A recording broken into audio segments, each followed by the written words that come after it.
Welcome everyone to another week of the Global Sports Channel's football show. I'm your host David Barbash, along with my co-hosts Mike Sutton and Darren McCauley. First, I want to welcome back you guys. Always love the time that we spend together on here every week.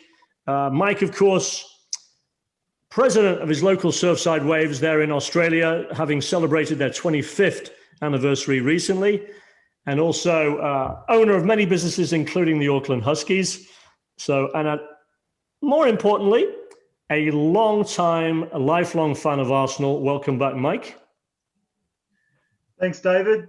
Pleasure to be here, as always, amongst two very bad men who follow the most ridiculous club in the history of football. Okay, over to you, Daz. And of course, next up, thank you for that. We'll get back to you in a second, Mike. So we'll comment on that. Next up is Darren McCauley. Welcome back, Darren. Striker, Dynamo St. Albans, or St. Albans Dynamo. I always get that wrong. St. Albans Dynamo, right there in Australia. And of course, Inverness, ex-Celtic trainee, Derry, and last but not least, derby rivals of my brother's team, Ballymena. Your derby rivals that you played for were Coleraine in Northern Ireland. Welcome back, Darren. And of course, this pains me, a lifelong fan of Manchester United. Welcome back, Darren. Thanks, David. Looking forward to the show. Never been called a very bad man by another adult before, but there you go. Mike's banter should progress as the weeks go on. That's very true. You sure you don't have a secret to tell us, Darren, about meeting bad men? No. Okay, well, we'll get to that later on in case things change on that. And right. Welcome back, guys. We're here to have some fun. It's a non-Premier League week. It's international week, and we've had a ton of international games, World Cup qualifiers.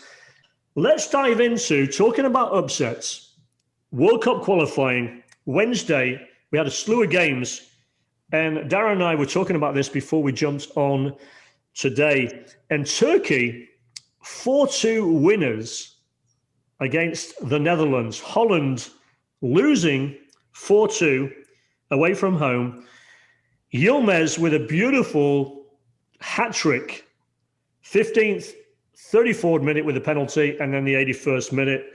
And then Hakan Çalhanoğlu actually scored in the 46th minute. Now, Klaassen and De Jong actually scored in the 75th and 76th minute. They got two quick goals inside 2 minutes, but it wasn't enough.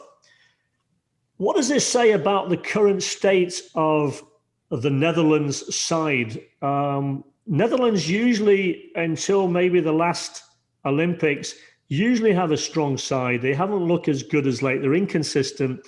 Let's go to Mike and your take on the state of World Cup qualifying state right now for the Netherlands. Do you think it was a one-off? Yeah, well, it's interesting that you asked me that because my wife's family is actually Dutch, so I normally follow the Dutch at the World Cup because Australia, is either in and out very quickly or not in. But we followed it with passion, each time, and it's not unusual for the Dutch to miss out. In the last two World Cups ago or World Cup ago, they missed out.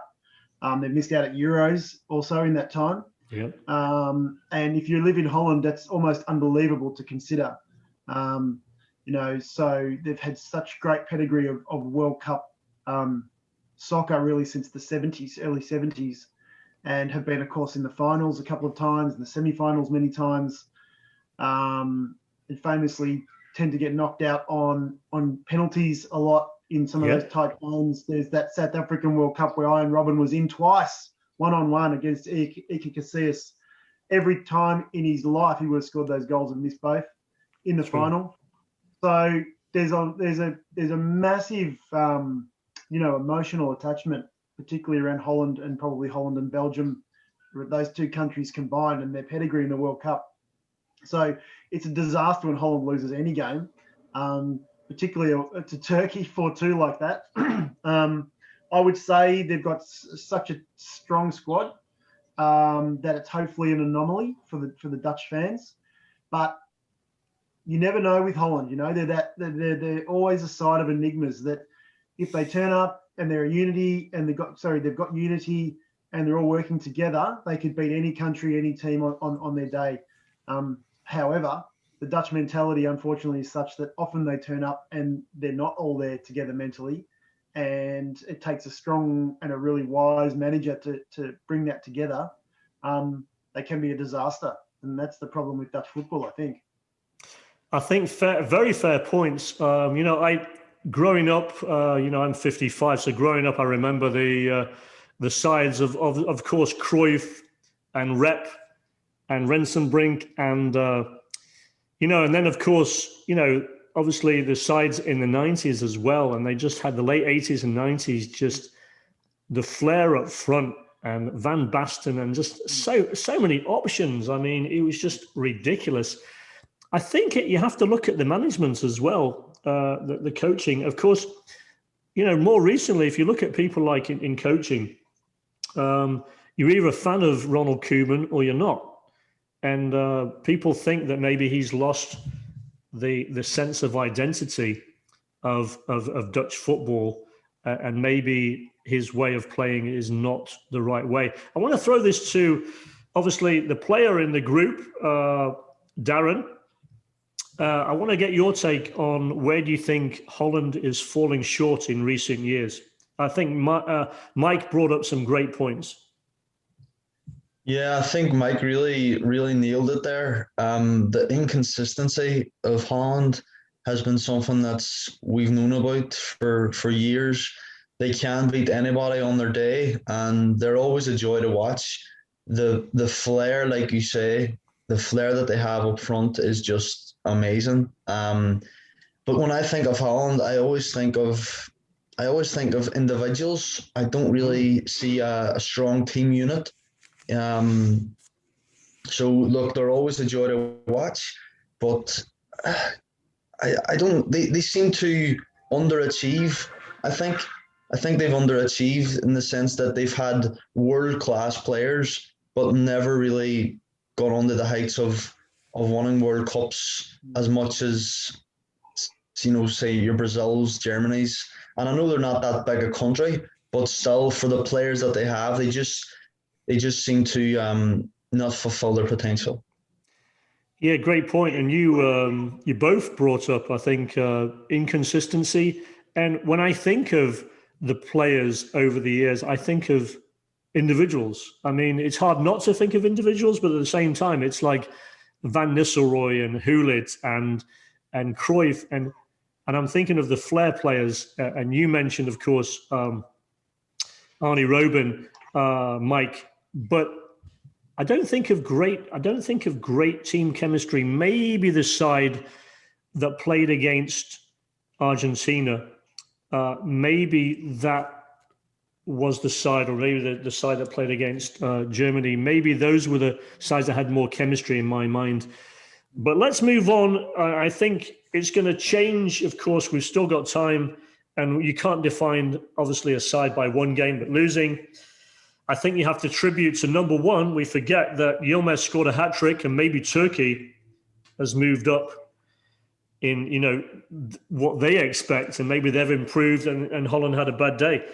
Belgium 3-1 winners at home to Wales. Mike brought up, you mentioned about, obviously, with the Benelux countries and Belgium and Netherlands often lumped together. Belgium has been a side to watch in the last two World Cups. They may be not as good as of late, but I think they're still very dangerous up front. Cyprus 0-0 draw at home to Slovakia. We had Estonia loses to the Czech Republic 6-2.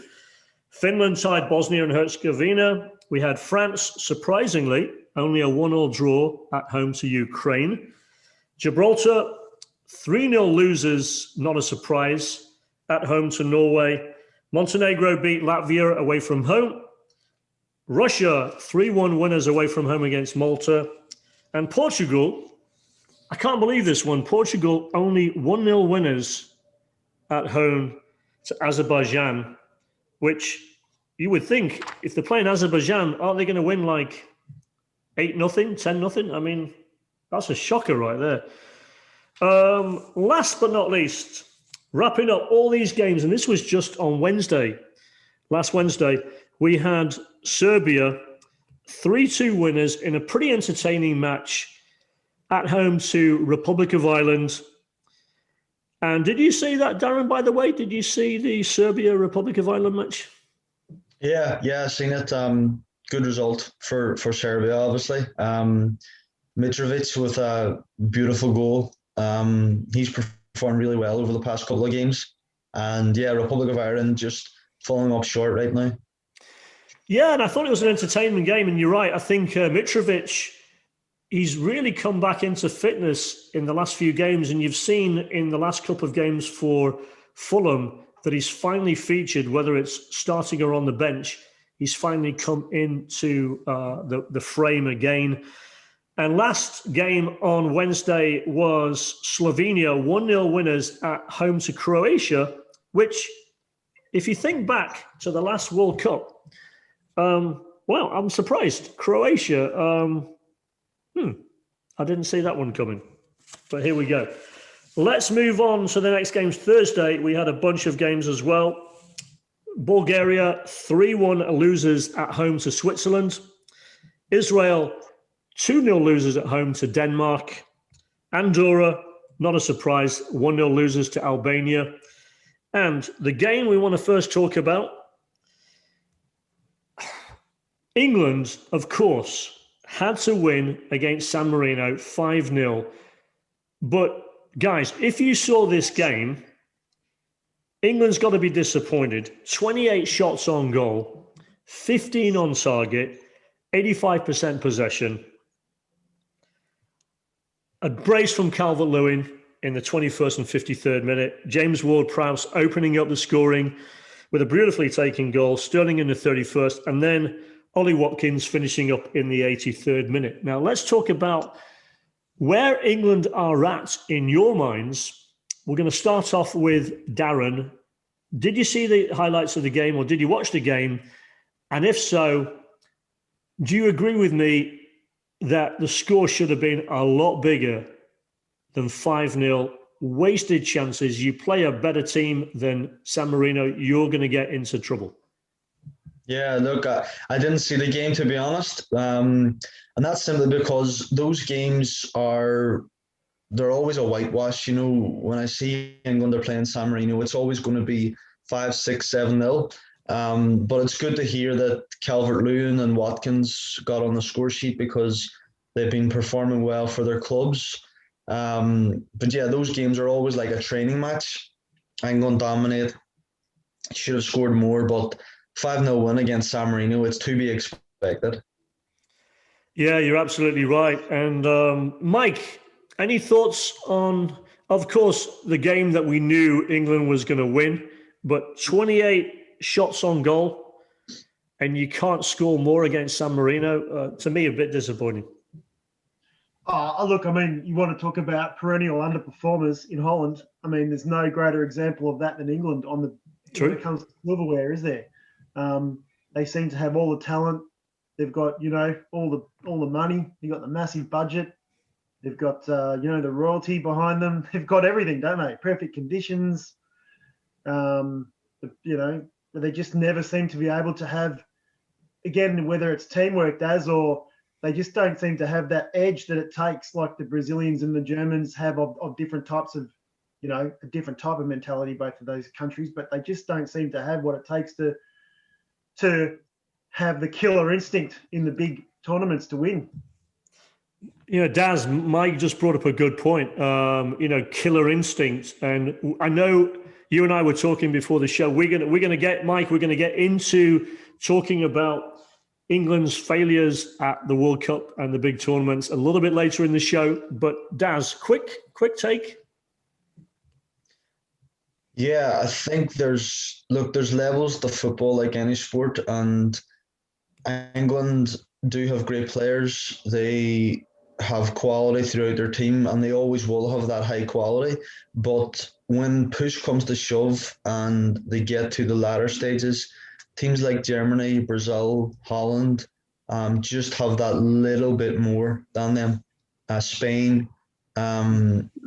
So even though they might think that they're this great team, I think when they play those teams, you can see a difference in quality that the other international sides have.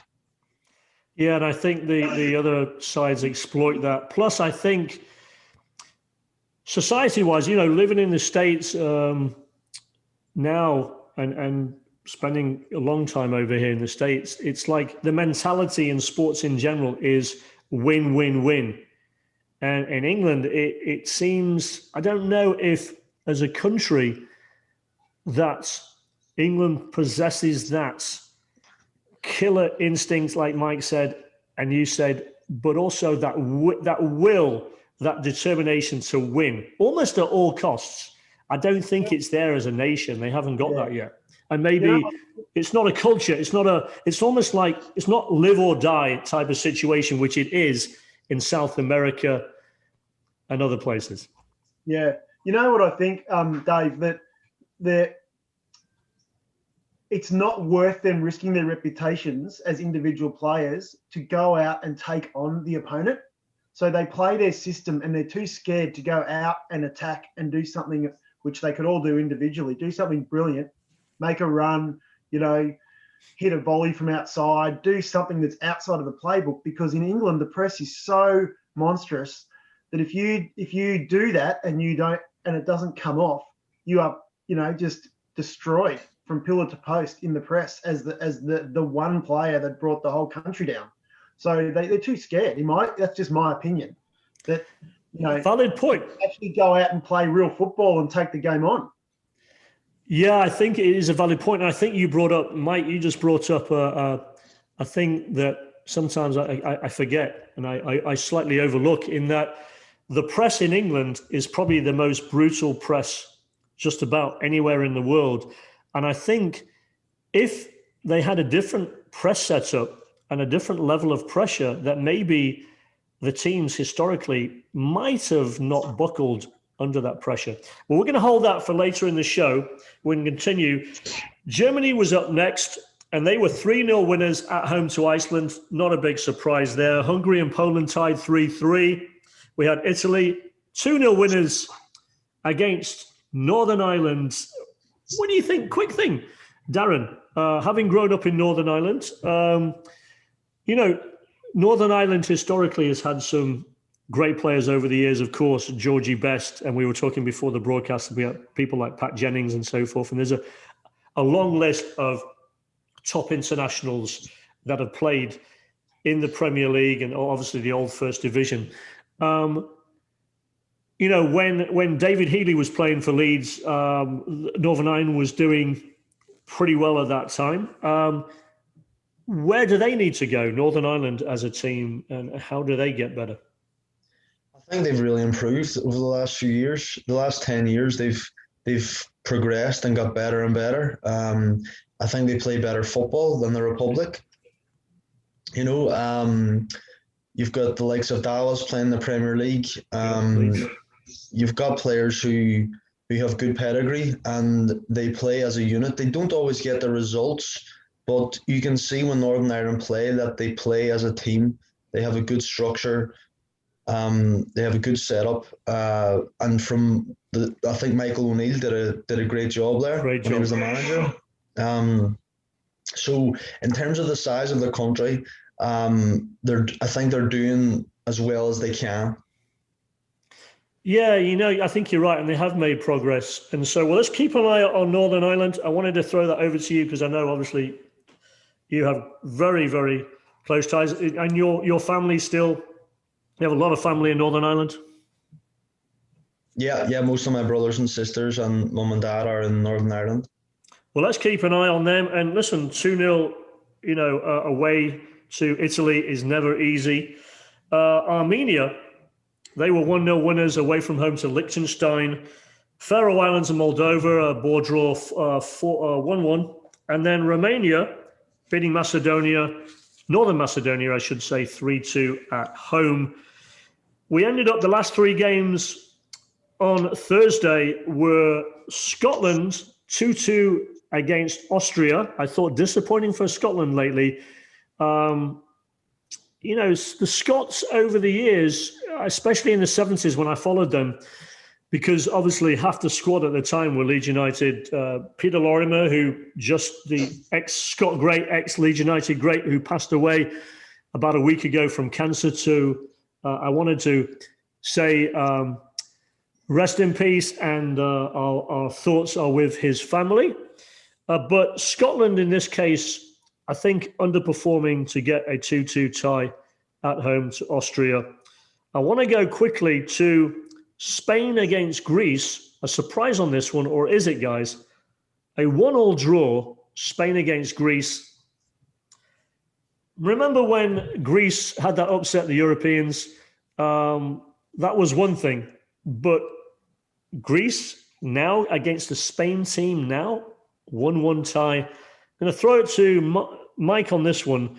What do you think about Spain drawing with Greece? It's just one of these fluke results. Yeah, probably. But don't forget, Greece won the Euros not that long ago. Different team, of course. Yeah, I was just saying, yeah. Yeah. Spain, I don't know. I think if you almost link Spain to Barcelona, don't you? Of course, in the past, that's the way it's been. And both seem to be not the same as they were under their old system, having lost some brilliant players. I know they've got lots of a lot of young promising players coming through. But you just can't underestimate that midfield that was Spain for so long. Iniesta and Xavi and those teams were just unbelievable. Yeah. Probably all-time greats. What do you think, Darren, on that? Mike brings up a good point. They have a lot of young players coming through, but they don't maybe have some of these all-time superstars. Yeah, it's a transitional period for Spain. You had Xavi, Iniesta, Busquets, probably the greatest midfield of all time, possibly. So when they move on, it's going to take time for players to come in and replace them. But yeah, Spain are always going to be the most technical side, or at least one of them. The way they pass, the way they move is just another level of football. And Greece, of course, won the Euros back in, I think, 2004. So it's a good result for Greece, probably the underdog in that fixture. But Spanish football will always be in a good state because they love and breathe it in that country. They do, and the fan base is sort of rabid, amazing. Let's move on to the last game for Thursday, and that was Sweden, 1-0 winners against Georgia. Not a big surprise there. We then moved on, and again, a lot of games this week. The World Cup qualifying continued on Saturday, and we had Montenegro beating Gibraltar 4-1. Russia beating Slovenia 2-1. Belarus 4-2 winners at home to Estonia. We had Croatia beating Cyprus only 1-0, so a bit of a surprise there. Netherlands, if they'd lost this game to Latvia, I would have literally quit watching any more games of Holland for the rest of the year because absolutely pathetic. 2-0 winners over Latvia, so not a big scoreline considering they're playing Latvia. Norway, 3-0 losers at home to, again, the surprising Turks. I'm going to spend more time watching more games of Turkey because Turkey could be one of these outsiders that just sort of fly under the radar. Wait until they play some great teams, but the fact that they've already beaten in 1 week, they've already beaten convincingly Holland and Norway, so that says something. Czech Republic, interesting game, 1-1 tie with Belgium. Now, on to Republic of Ireland. You mentioned this, Darren. You like Northern Ireland's team right now a little bit better. You think they're performing better overall than the team of Republic of Ireland. Losers, 1-0 at home to Luxembourg. What is going on, Darren? Republic of Ireland losers at home to Luxembourg. Yeah, look, it was a terrible result, no doubt about it. And when you actually look at the game, Luxembourg, definitely deserved a draw at least. Um, the guy at the end, look, he hits a shot perfectly, and it's right in the corner. The goalkeeper has no chance. No chance, zero He chance. Yeah. struck it very well, and he was surrounded by 3 or 4 Republic of Ireland players late in the game. But yeah, the team isn't doing that well right now. Stephen Kenny was my old manager back in Ireland, and look, he's a great manager. I really enjoyed working under him. And I think he's trying to introduce a new style of play, more possession based, which is brave and is a breath of fresh air for me personally, because Republic of Ireland teams, for as long back as you can remember, it was Route 1 football, and it was you try and score from a corner and hopefully we'll get a result. That was the basic game plan for the last 50 years. And so even though we're getting beat by Luxembourg, I'm still glad that Stephen Kenny's trying to do something different. But as we all know, style of play does not keep you in a job. It's all about results. And I'd like to see him get, more time, which I'm sure he will. But if you look at the Republic of Ireland team, not a lot of those players now are in the Premier League. True. Most of them are championship players. Whereas in the past, you had Robbie Keane, Roy Keane, Ian Hart with Leeds. Yeah. You had Robbie Keane for a while, yeah. That's right. You had established Premier League players playing for the Republic, so that's something to do with it as well. Great assessment there, and it's really nice to see that you had a perspective having played for the manager as well. So thanks for the contribution on that. We're going to move on. Serbia, Portugal. Yeah, Ronaldo's Portugal not been great lately. A 2-2 draw away from home against Serbia. Slovakia only manages a 2-2 draw with Malta, so not a good result for them. And we're on to more games on a Sunday. So Sunday, we had Kazakhstan, not surprising, losers 2-0 at home to France. France is one of those sides, I can't say how I'm impressed with Mbappe. I mean, Mbappe, as a player, to me, he's got to be in my top favourite strikers right now, along with obviously Lewandowski, two of the hottest strikers in Europe right now. France is one of those that depends what side shows up on the night. We'll see. But we want to move on to England's second game of the week. 2-0 winners away from home at Albania. Not convincing. Harry Kane, 38th minute. Mason Mount, one of my favourite young players, in the 63rd minute. Not much to say about this game. Expected, and we'll cover that. I don't think we should really spend much time on this game because we're going to talk about maybe where England's weaknesses are in the next segment going forward. Armenia, 2-0 winners at home to Iceland. Denmark, 8-0 winners at home to Moldova. Spain, 1-2, away from home against Georgia. Faroe Islands lost 3-1 away from home to Austria. Bulgaria was next up. They were 2-0 losers at home to Italy. Now, I wanted to cover this next game. Israel won. Scotland won. 1-1, Israel at home to Scotland. Darren and I were talking about this a little bit before we jumped on. Mike, Israel improving or Scotland in a bit of a flux right now, trying to regain their identity? Disappointment, you think, for Scotland?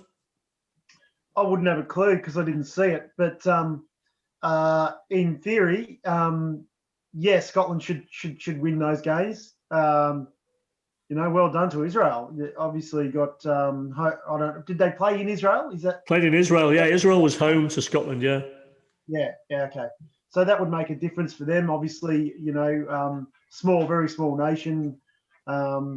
a nation, obviously, of fighters for their own causes. That's true, very much. Come together on home soil. I'm sure that they, played out of their skin and above their ability, maybe. But when you're a European powerhouse, there is such a thing like Scotland. You should be putting those ones away. Yeah, it's true. And Darren, final thoughts on the Scotland 1-1 draw away from home against Israel? Yeah, you would expect Scotland to win that game. Israel played well, to be fair to them. Just looking at the highlights, they had a fair share of their own chances. Yeah, when I think of Israel, I don't think of world beaters. Previous players, maybe Ben Ayoun, ex-Liverpool player, Tal Ben Aim, centre-back for Chelsea. Great. But now I couldn't name you an Israeli player. Oh, Ronnie Rosenthal. Remember Ronnie Rosenthal? He was one of my favourites. He's maybe back in your day, but maybe before my time. Touche. Okay. Back in Ian Mike's time. So, no, look, Scotland should be beating Israel. Let's be honest. That's true. Well, not going to waste any more time on the game. 3-0 winners away from home with Sweden against Kosovo, and North Macedonia, the massive, powerful side of North Macedonia, 5-0 winners at home to Liechtenstein. We then got to the rest of the games on Sunday, and that was Poland, 3-0 winners at home to Andorra. On the score sheet, once again, our boy, what can you say, Robert Lewandowski once again. And Germany, 1-0 winners away from home against Romania. Could have been a bigger scoreline there. Hungary, 3-0 winners away from home to San Marino. Switzerland, 1-0 winners at home to Lithuania. And finally, a disappointing result for Ukraine, a 1-1 draw at home to Finland. Monday came around and we had more games, and they were more World Cup qualifiers. Azerbaijan 2-1 losers at home to Serbia. Cyprus, bit of a surprise. Cyprus 1-0 winners at home to Slovenia, and I was surprised on that. Belgium 7-0 winners at home to Belarus. Belgium, as I said before, dangerous side, very dangerous side. What's your take? I want to get your take on, because Mike brought up earlier, you mentioned Belgium when we were talking about Holland and the expectations. Let's go to Darren first. Your take on Belgium, and obviously they've sort of got onto the radar in the last 2 or 3 World Cups. And we know with people like Kevin De Bruyne, and some of the stars they've had over the years, like Eden Hazard and some of the attacking strikers that they've had, Benteke, of course. What's your take on Belgium, and do you see them as being a big threat in the World Cup? In the World Cup in 2022, Belgium, I think, are always in with a chance of winning because of the talent that they have. I don't think that they've underachieved. I just think that over the past 10 years, the team has improved. I wouldn't put them on the same level as Holland in terms of their expectations, but they're certainly a dark horse in competitions right now, and they're a team that I enjoy watching. Lukaku, Hazard, De Bruyne, Mertens, Vincent Kompany, these players throughout the years are world-class players. So when I think of Belgium, I think of a team that's really exciting, a team that could perhaps, beat in England on their day. So I think Belgium football is in a really good place right now, but I would like to see it push on to, get to maybe as good as Holland, or, get that type of reputation, and then have the status of potentially winning a World Cup, because I think the guys who have set the standard for those smaller countries right now is Croatia. If Croatia can do it, then Belgium can certainly do it. Yeah, I mean, just, it amazed me when we were watching that and that amazing victory by Croatia, and just seeing the joy. Modric and the other people on the squad were just like amazing. And it does inspire some of these countries. And it says to our Belgians of the world, it is possible. Actually, when I mentioned Benteke's name, I was actually thinking of Lukaku earlier on, just before, a couple of minutes ago. So correction on that one. I was thinking about Roman Lukaku and his brother, both of their brothers there. Mike, assessment on Belgium. What's your take on Belgium more recently and also in the last 2 or 3 World Cups? Yeah, look, I mean, they've got some quality players, They've got a different mentality, although they're very close to Holland, slightly different mentality to the Dutch. But again, are they going to really overachieve and win something? I think for them to win a World Cup, it would take an overachievement. Not because of the lack of quality of some of their finest players, just because of what it takes to win a World Cup. And if you look at the last 10 World Cups, who have been the winners? It's very difficult to go outside of Germany, France, Spain, or Italy, and Brazil.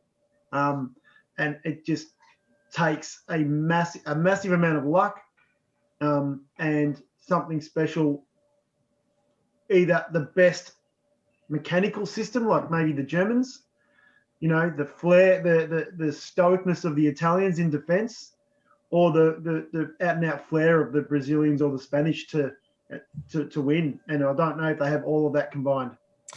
I think fair assessment, but Darren did bring up a point. I think Croatia did provide an opening for some of these teams and show that it is possible in a major championship to win.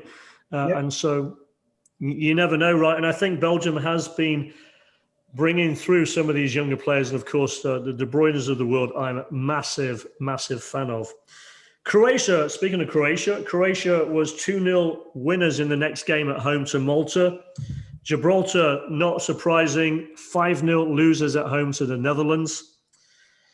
Portugal, only 2-1 winners away from home at Luxembourg. So I'm not sure what's going on at Portugal. Of course, when I think people like Ronaldo are a little bit older as a player, I think some of their players that in the past were performing at their peak, when they had Nani, when he was Man U, when Ronaldo was younger, Portugal, to me, looked like a better side. They still have some great players, and you can see that in the squads in the Premier League. And look at Wolves; they've borrowed from some of the players on the Portuguese side, but inconsistent team for me, Portugal. I don't see them going through to any of the final semi-finals or even quarters at the major tournaments. That's my take on it.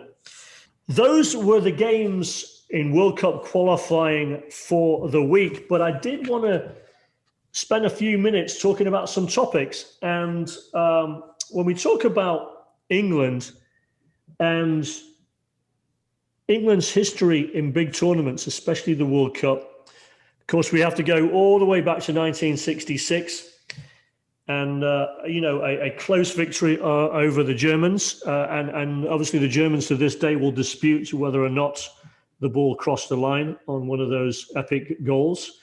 But what is it? I want to throw it to you, first of all, Darren, and get your take on why England, in your mind, has not come through since 1966. They've had some really close chances and some heartbreak moments.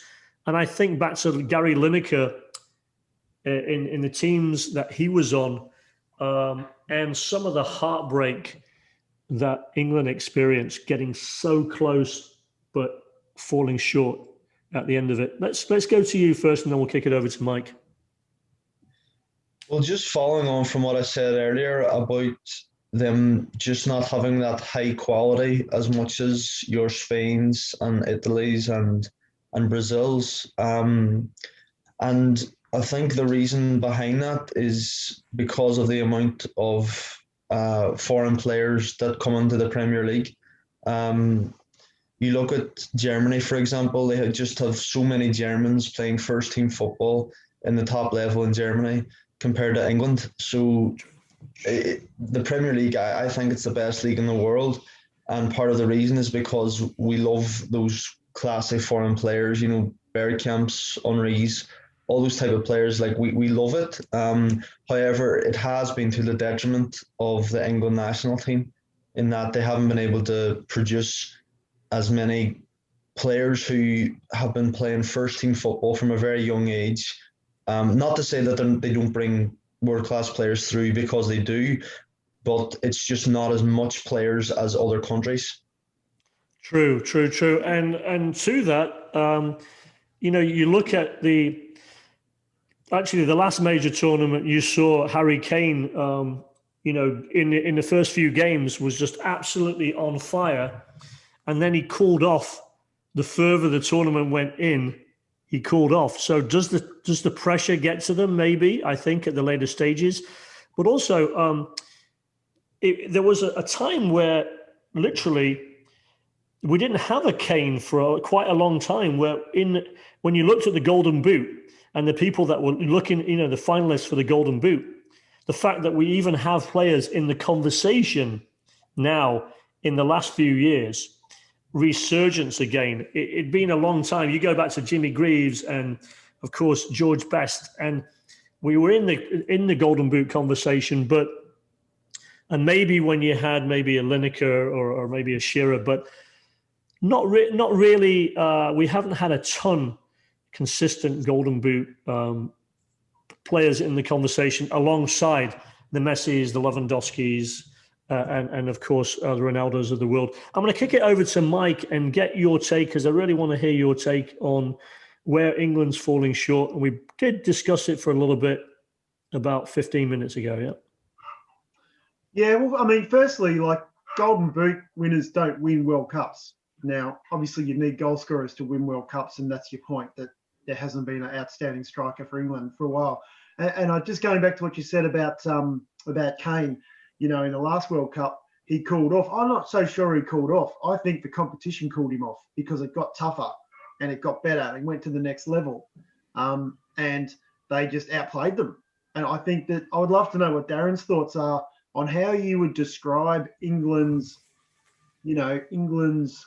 play, not their play. What's their concept behind their mentality? Because if you look at Germany, we all know, ruthless machine. They're drilled, they execute every time, they're disciplined, they're big, they're fast, they're strong, And then you say Brazil or an Argentina, there's going to be flair, they're going to take risks, they're going to play from that kid that grew up with, no shoes and an old leather ball in the dusty streets, that mentality. How would you describe the concept of what England football is? Yeah, 100%. I think that's the other side of the coin. How do England play football? What's their style of play? What do they try and do? And what they've tried to do over the last 15 years is possession-based football. They've tried to dominate teams, play it from the back, have the majority of possession. And they tend to do that against the weaker teams. But when it comes to the Italys and Spains and things like that, they're just not good enough to do that. So what do you do in that situation? Do you play possession-based football up until a point? Or do you stick with your guns and just keep playing and just hope that you can beat teams at their own game? Because they're not going to beat Spain at possession-based football. But what they are going to beat Spain is route one football. So at some point in the game, some point in the tournament, do they try and play to their strengths, or do they stick to this possession-based? Yeah, very good point of talking about possession-based game. In your estimation, if you think back, I'm going to throw it to first Mike and then to you, Darren. I think back to since 1966, what teams of England, if you think managers specifically or teams, what era since 1966 was your favourite England team at the World Cup, and why? Me? Yeah, Mike, I'm going to go for you. I don't have a favourite English team, Dave. I only watch Holland and Australia and maybe South Africa. Honest answer, honest answer. Okay, I'm going to kick it over to Darren. Right. Well, I mean, I'm always supporting the team who is playing against England, so I'm always watching England. But genuinely, I do always watch them because they're the players that I watched in the Premier League as I was growing up. My favourite England team would be, it would be the Beckham, Scholes, those type of players, that the so-called golden generation. Yeah. It's a team that I just think was just incredibly talented. And for all the modern day performance that we have now, and the nutrition and the strength and conditioning, those players back around that time were just exceptional. Yeah, and I actually agree. I think for me, probably the Bobby Robson era. I think that's the closest, really, I think we got under Bobby Robson to winning another World Cup, and some maybe heartbreak there. But I liked in some games. I liked the attacking football under Keegan, and then he sort of fizzled out. He didn't really do great in the England role. But when I think about individual players in the last, say, 30, 40 years, I really liked the grit. I liked the grit and the hard work up front of people like Teddy Sheringham. I was a big fan of Teddy Sheringham, Darren Anderton. They were some of my favorite players, of course, Gary Lineker for sure. And then, of course, the madman, the complete madman himself. Oh, gosh, I'm blanking. Oh, this is so embarrassing. Dazza. I was thinking of Dazza. And Dazza was a mental case, wasn't he, Dazza? Gaza, you mean? Gaza. I'm saying Dazza, but that's you. Oh, my God. Yeah, you call me a mental case? Okay, well, but Gaza, no, Gaza. I mean, I'm saying Dazza. Yeah, we're going to have to edit that part out right there. No way. It's okay. No way. We're both mental cases, don't worry. Oh my goodness gracious me! I was thinking of Paul Gascoigne and Gaza, and everybody went but called him Gaza. But I have to say, Gaza or Paul Gascoigne scored probably one of my favorite goals of all time with that volley from 35 yards out. It was absolutely unbelievable skill. But like they said, I think even with like George Best for Northern Ireland, it's like genius, but almost like warped. Some of the geniuses, you think of the Jimi Hendrix of the world in music, and then you think of some of these brilliant artists and musicians. There has to be some sort of madness to them as well to get this creative. I don't know. I can't describe it. It's almost like an artistry, an edge. What would you describe Gascoigne as, Mike? Do you remember Gaza or Paul Gascoigne? Yeah, of course. I mean, they kind of live in a different paradigm. I think these guys, their mental and spiritual connections are completely different to ours, and they can do things that you wouldn't even dream about doing, and it seems natural to them. And at the other times, their personal lives or their structure and their lives is out of control and doesn't seem to exist. And I think that almost allows them to be these incredible, naturally gifted, flary type of people, whether it's artist, music, or sport. And you used a couple of good examples there. I mean, George Best for sure, Gascoigne for sure. You look at Jimi Hendrix. You could name, Andy Warhol's. These sort of guys, people that shouldn't say guys, people that just have innate ability in something that is so difficult for others, and yet not connected to reality in so many other ways. And maybe and this is their outlet from sort of reality in a way. It's like it takes them. It's that their escape. It's almost like escapism, in my estimation, anyway. But Darren, were you a fan of Paul Gascoigne, or was that before your time? Did you? No, I'm a huge Paul Gascoigne fan. It was slightly before my time in his playing career, but I'm a huge fan of Gascoigne. Plays off the cuff. Mike said it perfectly. These these guys tend to think differently from your everyday person. But it's also substance abuse, and it's also alcoholism. And if you took that away from them, they would still be amazing. They would, in fact, they would be Messi like in their consistency. So that's another side of it, that despite they have these maverick lifestyle, they're just like any other people who have substance abuse issues. They just happen to have amazing footballing talent. Yeah, and you applaud the ones that you hopefully they reach out for help and they get help before it's too late, because we recently lost Maradona, and we were talking about him on one of the earlier broadcasts, maybe, I don't know, 8 to 10 broadcasts ago when he passed away, but complete geniuses. So we'll bring that up in the future for another topic, and maybe look at the other side of playing, because there is also the mental side and the pressure side of these top personalities, and sometimes that pressure, and they succumb to other things that maybe they rely on as a crutch. But let's move on to some things here. If you were to paint the ideal team at a World Cup from any nation,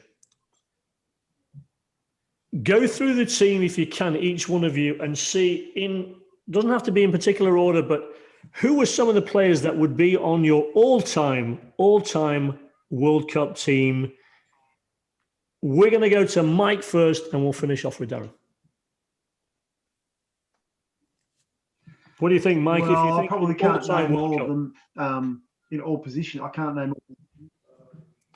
Name some of your favourite players. No, some of the favourite players of all time. I would have World Cup. I'm trying to. The internet's not helping me at the moment. I would say Buffon in goals. Ooh, Gianni Buffon, man, nice. Hello. Great keeper. And I'll stick with an Italian central defender in Maldini as a central defender. Yep. I'm going to say Henri. Of course, yeah. Yeah. Wow. I'm gonna probably do myself a disservice and say I would have David Beckham in the side, because he can win you a World Cup on 1 foot. Wow. I'm going to say it's hard. There's so many names. So many, isn't there? So many names. You could go on forever. You've got to have Iniesta or one of those three from the Spanish team. I'm not so sure that I would have Ronaldo or Messi, to be honest. I think they throw the balance off.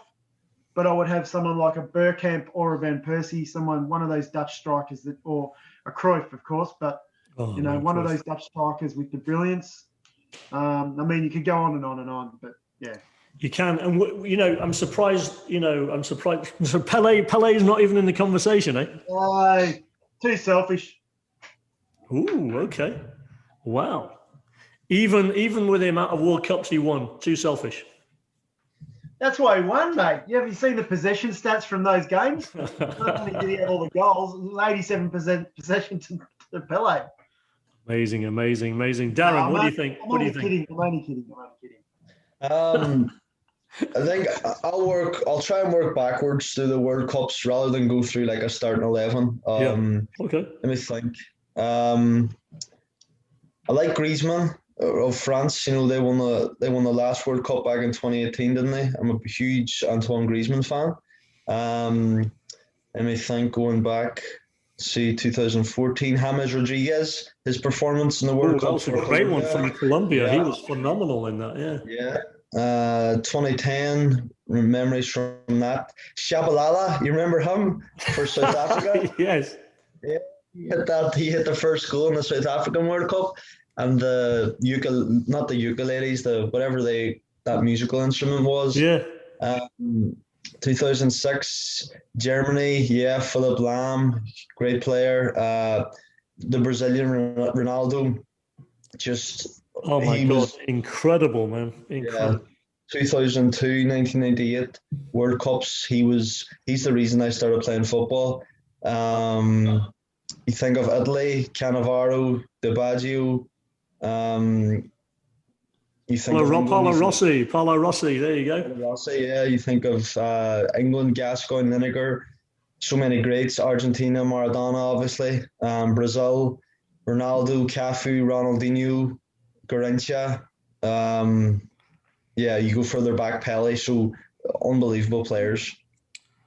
Wow. We could be here for like a day just reeling off players. I mean, obviously, I'm going back a lot farther, but when I grew up, my favorite players when I watched the World Cup, first it was Pele. I think probably an early age it was Pele. Also, Jorginho. Um, I did like, of course, Johan Cruyff was my idol. When I was in the playground as a kid, I played on the left wing, but I always wanted to be a striker. And something about Cruyff just, to me, Cruyff was a special player. And there was a player for Germany called Karl-Heinz Rummenigge, and he was my other favorite striker. But late in the 70s, it was the 78 World Cup. And I don't know if you remember this, Mike, if this is before your time or not, but Mario Kempes and Luque, Mario Kempes was my favorite player in the 78 World Cup. And he was with Real Madrid, I believe, if I'm not mistaken. And played, I think, for Sevilla as well. And he was fantastic. The England players, I think, over the years, definitely a Beckham fan, definitely a Gary Lineker fan. I think Gary Lineker, underrated. I think one of the best strikers for England of all time. Holland, I'm a big fan of Ruud van Nistelrooy, as well as Dennis Bergkamp, and of course Thierry Henry. Mbappe, I love. There's just too many. I mean, if you look at Betteke, Rossi, and just the list goes on and on.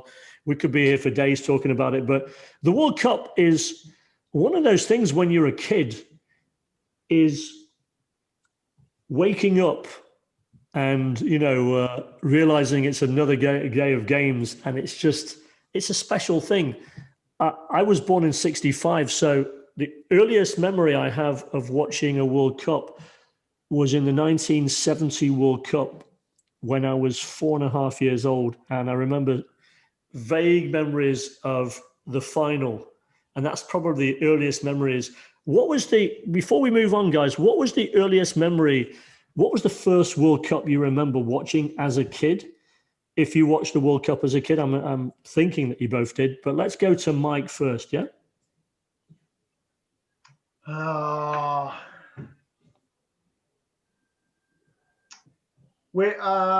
The first one, geez. Probably 82.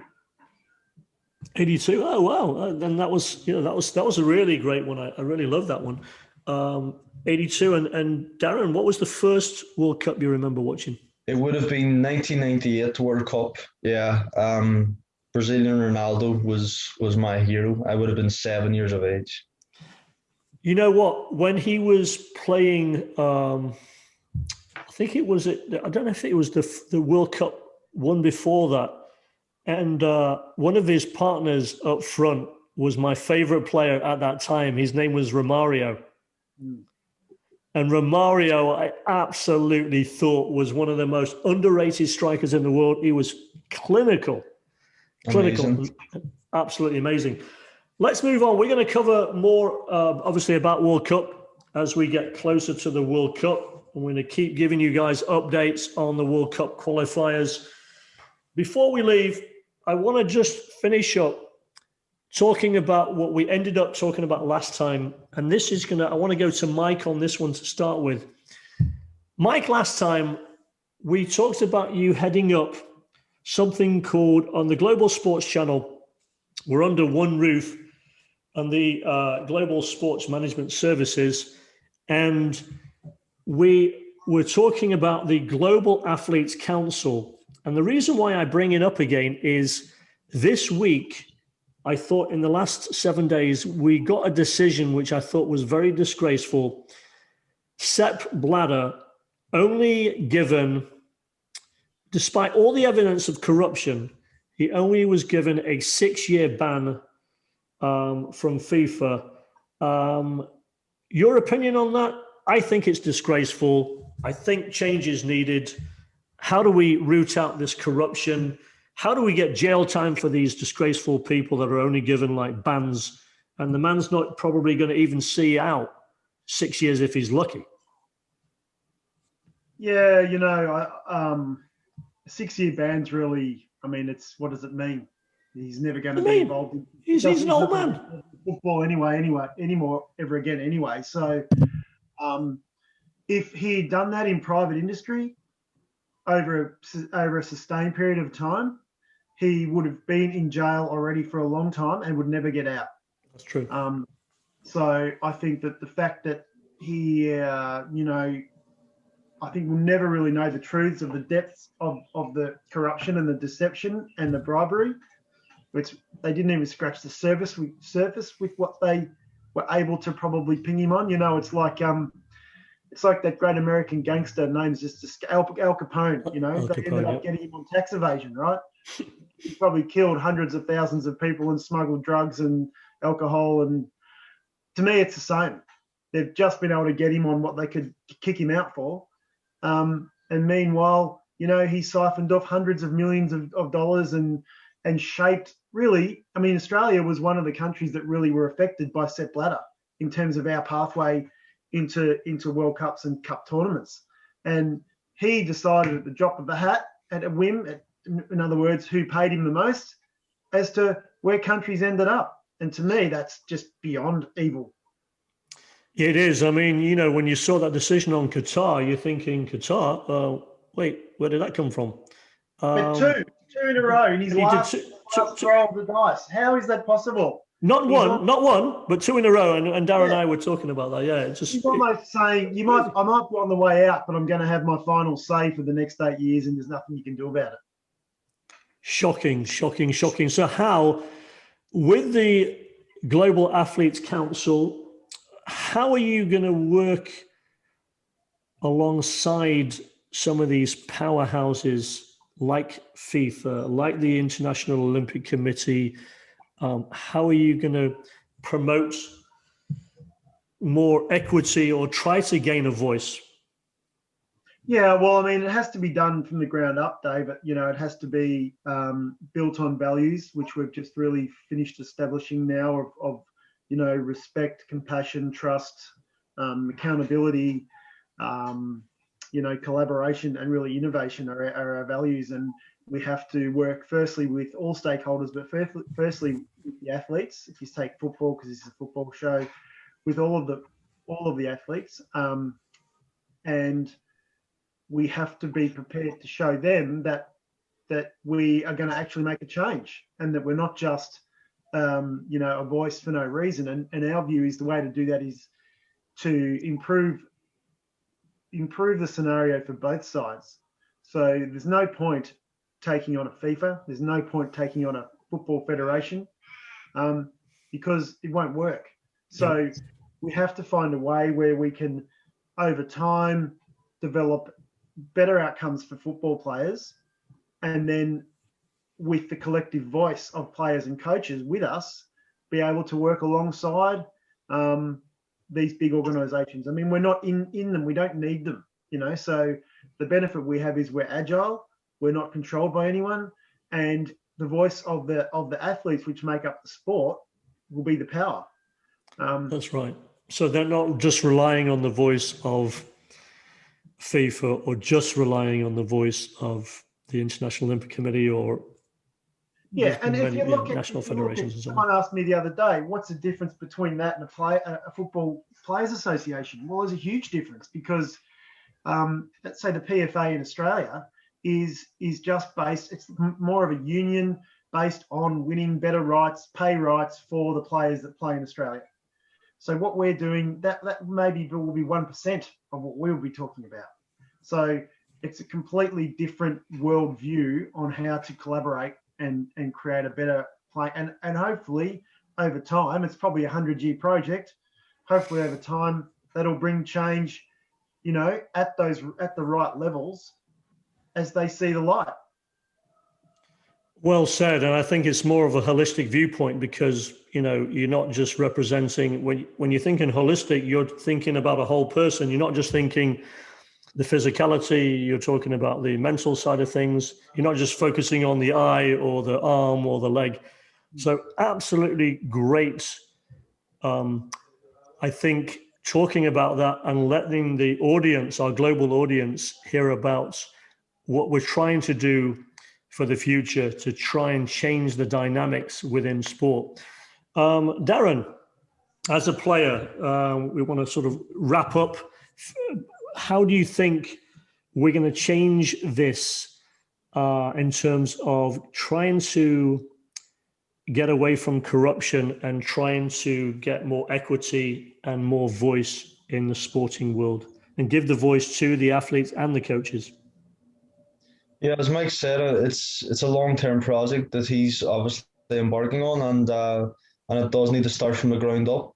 But from a player's point of view, to know that you have support of outside organisations is really important. When you talk about like the contribution of funds and FIFA and wages and things like that, it's something I just don't have the experience in because I'm not a business owner like Mike. But just knowing that there's someone there for you is a huge strength.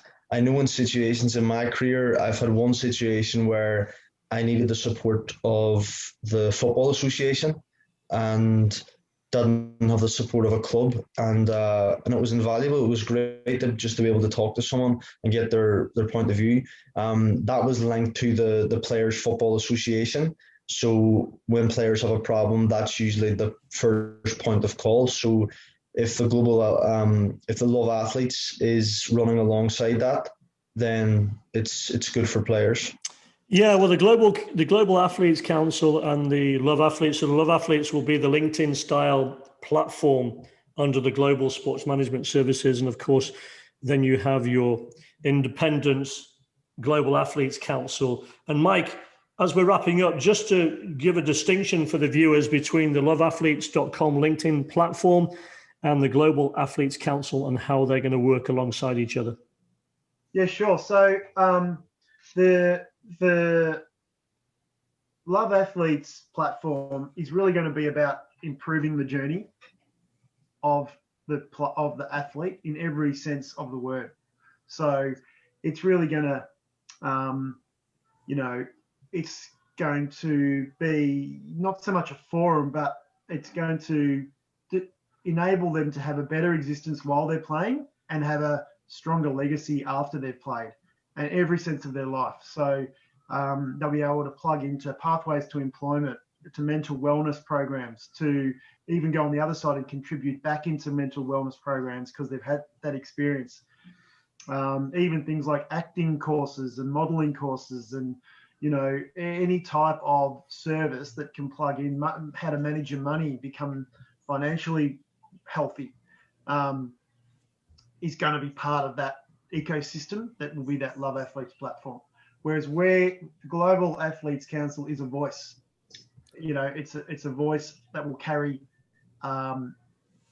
the collective of the group to create a fairer situation, a more equitable situation overall. We're wrapping up. We're out of time now, I'm afraid, guys. Love to see you guys back next week. We want to thank you, the global audience, for tuning in once again. And again, Mike, thank you for that, because I think, guys, if you go onto globalsportschannel.com, check out the Love Athletes platform that we're working on, and also check out Global Athletes Council. You can follow us on the podcast on iTunes, globalsportschannel.com as well. Thank you again to our my co-hosts and pals, Mike Sutton and Darren McCauley. Thank you guys, and we'll see you guys